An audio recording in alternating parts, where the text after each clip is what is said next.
Most coaches are not underpaid because they're bad at coaching. They're underpaid because they've built a job instead of a career. And there's a massive difference between the two things. Welcome to my new channel, talking all about coaching business architecture, and I appreciate you joining me with this video. You may see me looking off to the side because I've got many notes and I want to make sure I deliver a really good video to you with amazing quality here. And what I would love is for you to subscribe to the channel and share this amongst other coaches, because I really want to drive this movement. I think it's really important because the coaching industry is a very strange place, and there are so many good coaches that don't actually earn a lot of money. I work with them.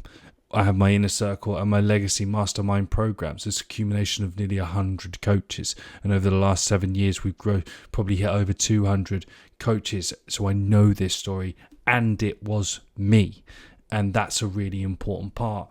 And there's always that disdain and distaste of the real average PT that does earn a lot more money than you, and you deserve more. And that usually comes down to structure and positioning, not knowledge. And I'm going to add a psychological caveat towards that as well: belief. There's so many stigmas around selling. I don't want to sell. I don't want to sound salesy, because you think you're selling out. You're not. You're giving yourself a life that you deserve. How much money have you spent, or loans have you taken out on your education and CPD you've invested in? You deserve the right to put yourself across in an authentic way and position yourself really well. So what does happen, and I'll dovetail my own story into this, is that I started getting into coaching because I broke my leg. My professional rugby career was over in an instant, and I had to figure some stuff out. I got my personal training qualification and started coaching whilst watching YouTube videos and learning and buying books and really studying and really investing into the craft.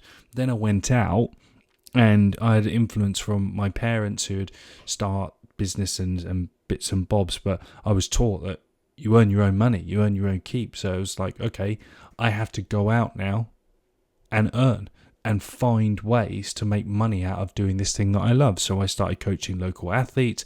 I started the Brunel University S&C program. The players were paying me out of their student loans, which has now been taken over by Ealing Trailfinders and a successful academy. And we then get to the point where it's like, I'm going to be a professional, I'm going to work in the pros. And you get to the pros and you get handed a dog shit contract. You then are told that someone else will take it. You have to feel grateful to be there because you do it for the love, and then you're surrounded by all these people that are brainwashed in the same way, or keep telling themselves the same lies over and over again, that we do it for the love of coaching, we do it for the athletes, it's a privilege to be here. Well, no one who is broke is privileged. And that's a really important part to understand, that you deserve this. And so what happens then is that you start, maybe you get your pro job, or you're interning, you're working for free, and then you're coaching alongside. And so we have these challenges that we come, like, think about it. Do you get paid per session? I remember starting to do this. You get paid per session, and then people just wouldn't turn up. So you've got no predictable revenue. And then you're coaching sort of by the hour.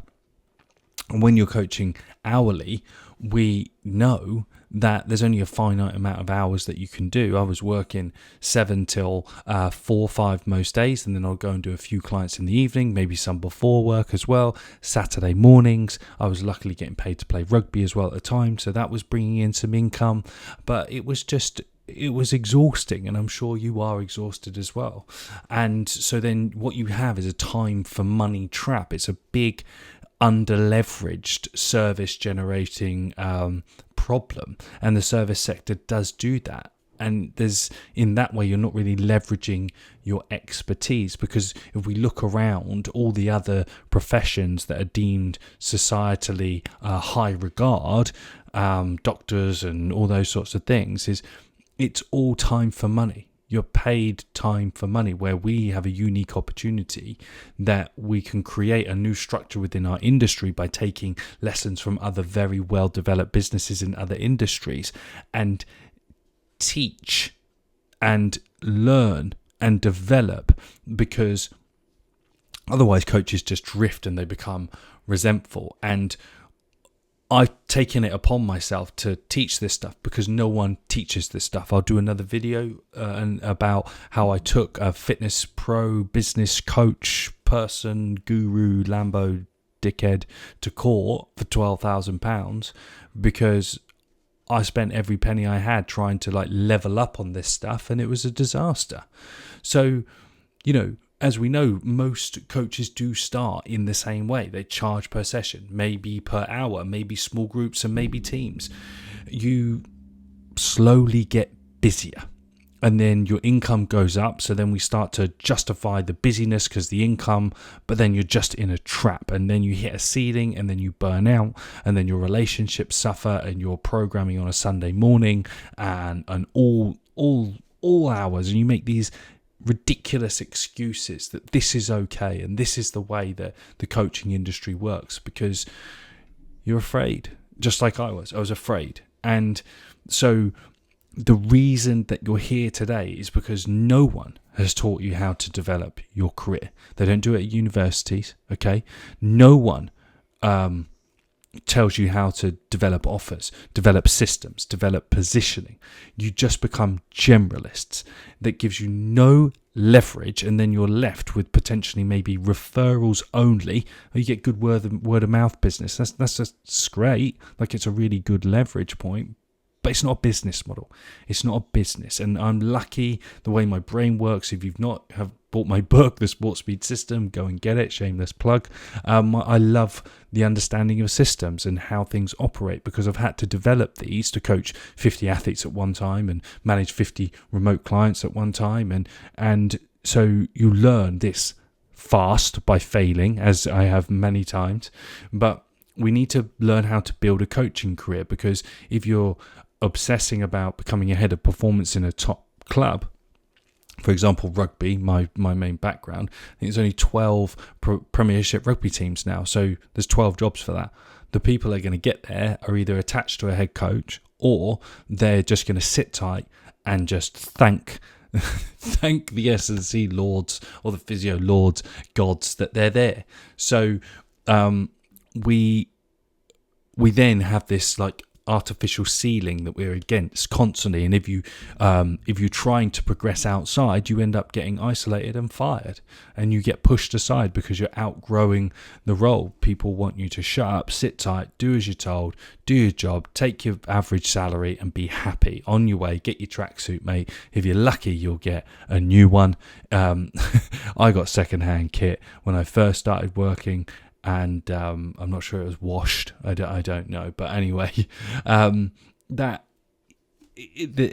is a huge challenge with this, and there is a huge downside to this, is that everything that you have done outside your life, outside your coaching life, then begins to suffer. And that happened for me. I didn't go to stag do's. I didn't go to birthdays. There were so many things that I missed along the way, and I do. Part of me does regret it. Part of me doesn't.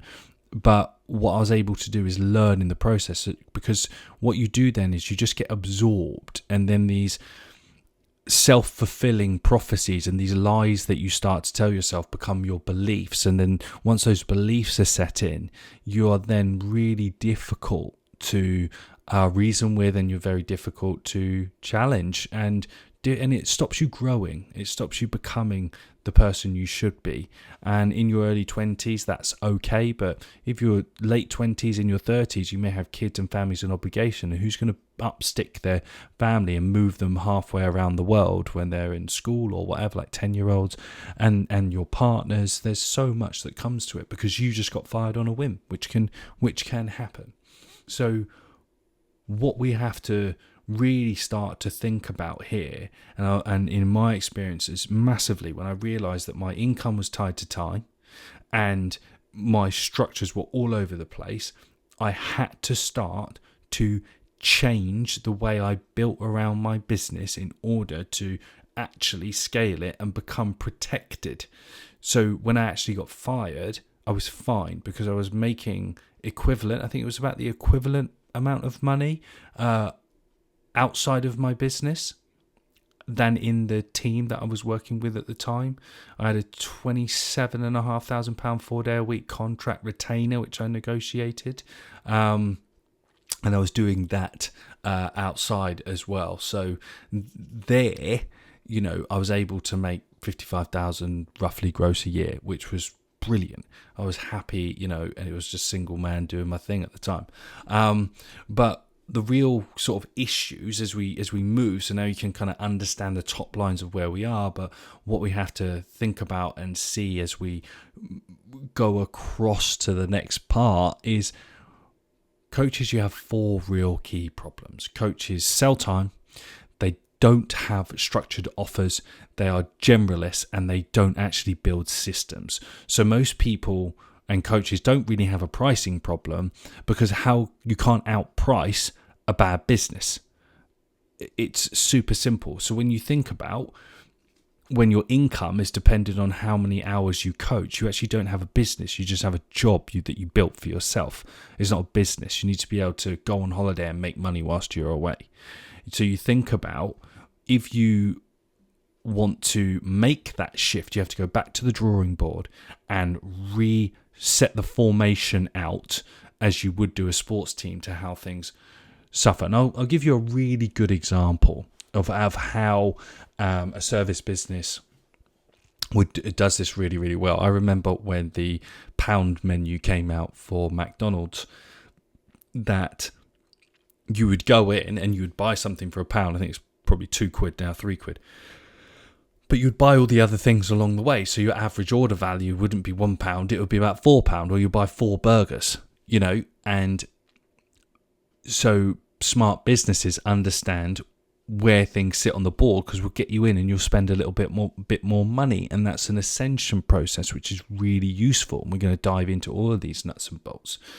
So the key goal when we talk about this for you is that you probably don't need more clients. I spoke with a coach this week who had 30 hours a week, and he said to me, I need more clients. I said, what are you going to do? How much coffee can you drink 30 hours a week and do a good job of coaching? That is exhausting. Okay. We have to start to restructure that to build offers that remove hours, start to set up payment plans and retainers, position things into groups, systems, templates that can be individualized based on preference. That will start to give you the first layer of stability, because the goal is to not get more clients, it's to build a structure of where your income is not directly tied to your time. It's a huge shift and a real emotional Velcro for a lot of coaches. And so what I would do if I was you, and if I was to go back and start all over again, I would literally pick a niche, like a very simple niche. Later on we'll go to psychographics, but just start off with, say you want to work with youth athletes. If you can do something in the private sector, youth athletes or injury, they're probably the 2 places to go, but start with that. Okay, I want you to build a simple program. You've probably already got the program. All right, then what you're able to do with that program, that becomes your asset of which you can attach the offer to. So you'll attach an outcome to the result of the program. So you're selling a program, not sessions. Okay, that's a huge part. So you kind of have a rough idea now. Oh, I'm selling a solution rather than a session. Huge. Sell solutions, not sessions. Move all of your payment plans to monthly retainers. Go to Stripe, set up an account. They take 1% processing fee, which is absolutely fine, because you can make that tax deductible depending on where you are in the country, definitely in the UK, because it's a cost of business. All right, and then move them into monthly payment plans. Okay, if you are doing many clients, if you've got many clients that are roughly all the same, just push them all into a small group. They'll probably enjoy it, and you can adjust your pricing slightly if you really wanted to. But someone who only trains twice a week, if you move them into a group and they pay you the same money, you can offer them a third session, so you create greater value. You put 4 or 5 people within that small group session, you've then massively increased your income. You've taken what would be 15 hours, you cut it down to 3 or 4, for example, if my maths is right. Start to use a little bit of online coaching if you can. But the best way to do that is, first of all, is to create an email list. Put something out online, and we're going to, later on the channel, I'm going to give you everything how to do this, really, because I want you to really see the power in this. But I'm just giving you some really top line things for you to focus on, and you may, because watching this, you may be already there in a certain way, and you need a bit of belief and confidence. So, but if you haven't got an email list, I know so many coaches rely on Instagram to help generate business. Just get an email list, because it's owned media. From there, you can kind of create a system, give them something for free, get them on the email list, sell them the program, maybe sell them a little bit of an offer if you can, get them into continuity. And that allows you to kind of find where you are, build your price ceiling, and it gives you a bit of authority. You're going to sit in a position that starts to take the power back for yourself as a coach. It starts to take the power back for you as a person. And what you're able to do, and I say to all the coaches that we work with, is if you get money coming in, spend it. Give it to the people that you love. Spend it on your life. Spend it on the things that you enjoy, because that's why you do it. Okay? And, I sit here knowing that coaching is a fantastic profession. It's a great profession. I've done wonderful things in this space, as well as in my sport and speed coaching space and consulting space. And I started to drift, and that's when I started to learn this stuff, which is now, I feel, in a very confident place to be able to teach this stuff from a really theoretical, methodological, and applied version that the S&C coach brain can sort of understand. And from the position that we do this long term, a lot of the internet gurus will tell you how to build businesses to sell. Well, newsflash, no one's going to buy your business. No one's going to buy you. They're not going to buy you out, because, it's just not going to happen. And you'll be too bored anyway. And we're not selling something, okay, in terms of like a product that can be exited. We're selling a service and a solution, all right? So when you go at this from a long-term perspective, and you do it really, really well, because you build structure, positioning, and leverage, which is amazing. I look at myself over the last 10 years, the iterations I've gone from 40, 50 hours a week now to picking and choosing the clients that I want to work with and making them travel to me to do sessions, which is a wonderful place to be in. And if you're a good coach, your income and your authority and your workload should eventually really all reflect the fact that you've built a great structure, great positioning, and you've leveraged it well over time. And that is not selling out. Earning a living is never selling out. We have to dispel that myth from these bloody idiot coaches in the profession. It is not selling out. You deserve more. And, the harshest lesson any coach, and the fastest lesson any coach can learn, is getting fired. Because as soon as you get fired, the phone stops the following day, the money stops coming in, and you are vulnerable. You are vulnerable to a volatile industry that will swallow you if you let it. Okay? So you're here because you love it. You're here because you want more, and it's all about building structure around coaching. What I'd love for you to do is let me know if this resonates in the comments in the video, and I really hope that you stick around for what's to come, because I'm ready. I'm all in. We're building the architecture around proper professional coaching businesses that is never and not seen anywhere on the internet, I think.